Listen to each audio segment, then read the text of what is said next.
Hey there, safecrackers. Get your combinations ready because it is time for the Comic Vault. A vault full of comics. Non-threatening because they're made of paper. At least they're made of paper for now. So today on the Comic Vault we have The Phantom #9 by Mark Verheiden. I know, isn't it terrific? I like this issue quite a lot. In fact, I think you might say that this is my favorite issue of the series so far. I loved this issue. Now, I'll tell you what it's about by getting into it from this one position. Alright, so the thing that I thought was most significant about this is that it's not the first thing that the love interest of the Phantom, Diana, it's not the first thing that Diana has had to do that was significant in the story, but it's her first moment where she gets something to do that's not just being in distress and needing to be saved by the Phantom, which is not necessarily a sexist thing because in the story that she's introduced, she's not the only one in distress, and of course the people who are in distress are not exclusively female. So generally, the Phantom fights for people who are underprivileged, the Phantom fights for people who need help in some way. The Phantom avenges people. So this issue really gets into the underprivileged idea, the people that that need help the most and that the Phantom is most willing to give help to. The Phantom takes her to a orphanage. And it's not just an orphanage, it's kind of a shelter for people. It's pretty much a bunch of cots set up next to each other, and they're being taken care of by nurses and nuns and yada yada. Not necessarily nuns, but I think they do call her sister in this. It's a mission. These people need help. They're poor, they're orphans, and they're sick. So the Phantom takes Diana to see this orphanage, and the Phantom says, listen, you're about to become the wife of the Phantom. This is a huge thing. This should not be taken lightly. And I want you to know that you're not the only one that's going to have these doubts. You're not the only one who's going to look at the life of the Phantom and say, well, why are we doing it? Why does it have to be the Phantom that helps these people? And the Phantom says, when I get those doubts, I come to this place. And I remind myself of why I do what I do. Because I look at all of the people, all of these faces. All these people need help, and sometimes the Phantom is the only one who can offer that help because of the way that he operates.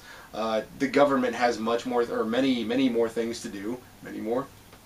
Whatever. The government has a lot more things to do.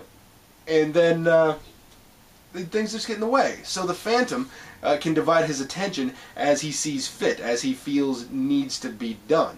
So the thing about this issue is that we have two plot lines running next to each other. We have a group of gangs that are forming among the youth. Of course, a lot of the people in the orphanage are becoming part of these gangs.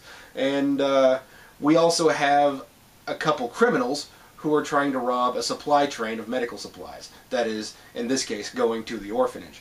So the boys who are forming gangs are trying to prove their own self-worth by riding these trains that are carrying the supplies. So they cut through this fence, and apparently it's a huge illegal thing to cut through this fence and then get next to these trains because, of course, these trains are carrying a lot of shipments that are going to the rich parts of the country, and they're going right through and right by the poor parts of the country. So these poor people watch these trains full of magical goodies, these trains full of wonder that they will never be able to afford to have and will never lay eyes on probably. And they think, well, we'll prove our self-worth by proving how brave we are. We will surf on these trains. It'll be train surfing. They get up on top, they stand up, they surf on the trains. And they have to duck down before the cords hit them. So there's power lines that run over the train.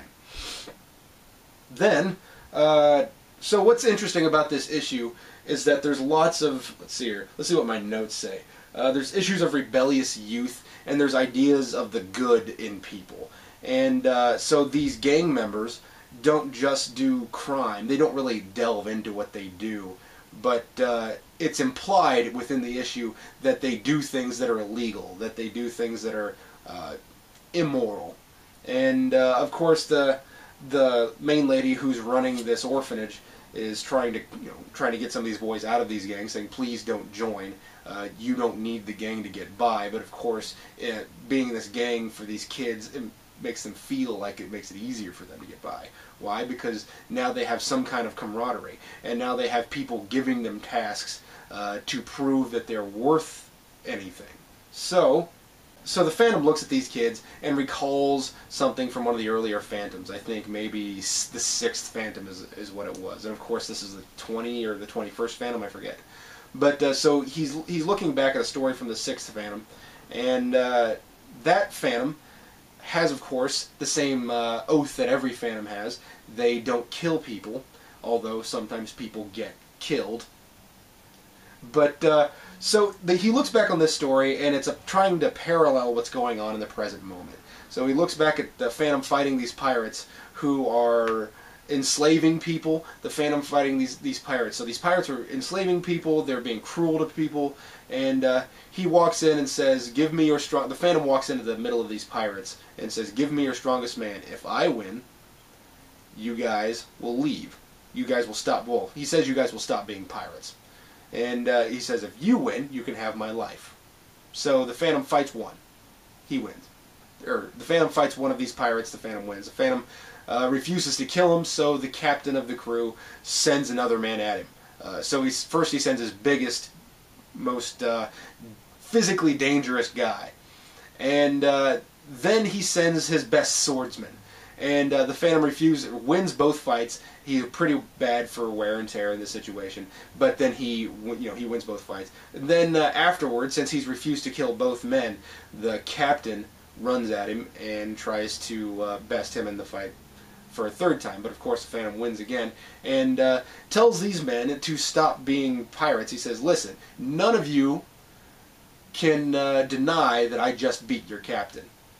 And I'm fully capable of doing it to each and every man here, so I will expect you to hold to your word." Now, he did this because he saw a little bit of redeemable qualities in some of the crewmen, and he also saw that the captain was a man of his word, not necessarily a noble man, but a man who was true to his word. So the captain agreed to the terms of the fight, and then they engaged in the fight. So the Phantom wins and says, "Listen, you guys will no longer be pirates. You will have something useful to do.